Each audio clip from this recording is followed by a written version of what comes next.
দেশের রাজনীতিতে নেমে এসেছে গভীর শোকের ছায়া। মারা গেছেন বাংলাদেশের প্রথম নারী প্রধানমন্ত্রী খালেদা জিয়া। 23 নভেম্বর ফুসফুসের সংক্রমণ থেকে শ্বাসকষ্ট নিয়ে হাসপাতালে ভর্তি হয়েছিলেন খালেদা জিয়া। এরপর দেখা দেয় নিউমোনিয়া। এর সঙ্গে ছিল কিডনি, লিভার, আর্থাইটিস ও ডায়াবেটিসের পুরনো সমস্যা।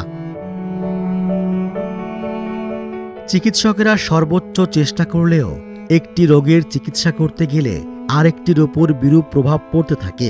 শেষ পর্যন্ত তাকে আর বাঁচানো যায়নি। রাজনীতিতে খালেদা জিয়ার অবদান অমূল্য।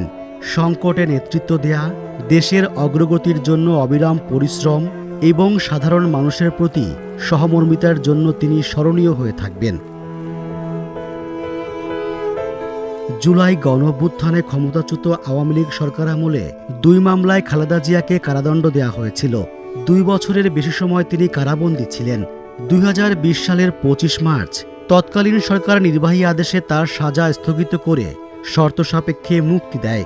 এরপর 6 মাস পর পর আবেদনের পরিপ্রেক্ষিতে তার সাজা স্থগিত করে মুক্তির মেয়াদ বাড়াচ্ছিল সরকার, যদিও চিকিৎসার জন্য তাকে বিদেশ যেতে দেয়া হয়নি। গণঅভ্যুত্থানে আওয়ামী লীগ সরকার পতনের পর খালেদা জিয়া মুক্তি পান। গত 8 জানুয়ারি চিকিৎসার জন্য যুক্তরাজ্যে যান তিনি। 4 মাস পর 6 মে দেশে ফেরেন।